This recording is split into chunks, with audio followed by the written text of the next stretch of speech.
Bonjour les amis, bonjour, j'espère que vous allez bien. Bandeko, lobby Nicolas Kazadi akainga na gorge.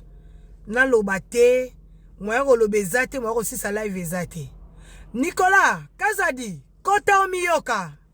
Nano esilite na kata ko traiter voix.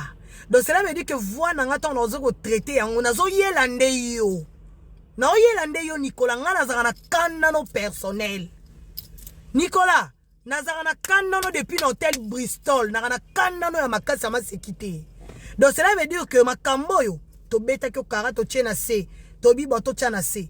Mais lokola yo olingi sikoyo oya ko déshabiller chef de l'état, président Fachi. Biso ba Fachi c'est total to betelo maboko. Nicolas Kazadi. Otombe na okoi na pula mabe. Parce que na minute toko telemela oti na suka Nicolas ole 14 idete. Y'a liboso yo sakana chef de l'état. Y'a mi balo yo sakani. Y'a mi sato ye au mélanger na ministre na biso justice ministre Costa Mutamba. Y'a meke na tanda nyo sonana ya Costa Mutamba. Nicolas Kazadi place nous na prison. Place nous na prison Nicolas faut ça makala. Bandeko. Oebi ko pon Nicolas. Azala éduqué pon nga za bon faut ba rééduquer ye. Nicolas faut ko ta prison ta 6 mois. À ta prison 1 mois. Nicolas Zonga Moutou. Tant que Nicolas Kazadozana Balabala, a toujours un manque à respect envers le président de la République, Félix Tshisekedi Tshilombo. Et puis, dans moment nini, na période nini, période oyo, biso toza concentré, tozo traité partenariat, collaboration, na États-Unis, d'un moment Nicolas Kazadazoleka, pour raconter ma bêtise. Nicolas Kazadi explique na ba Congolais, ne au liambon à lampadaire, ne au liambon à ba forage, expliquez bango.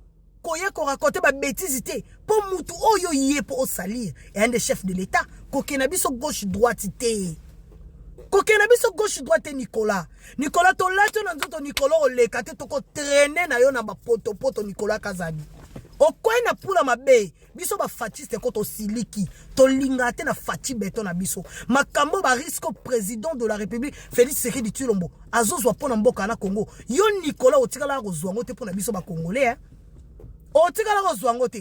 Alors le yenge ne kwa douleur. Nicolas, tu vas assumer jusqu'au bout. To zanoti na suka, to balukano na poto Nicolas Kazadi. Ndoki mo yibi. Yebi sa na mokili nengo yiba mbonga ba lampadaire, ba forage. Expliquez ba tout ba détournement oyo sali. Expliquez la mokili ba comprendre yo.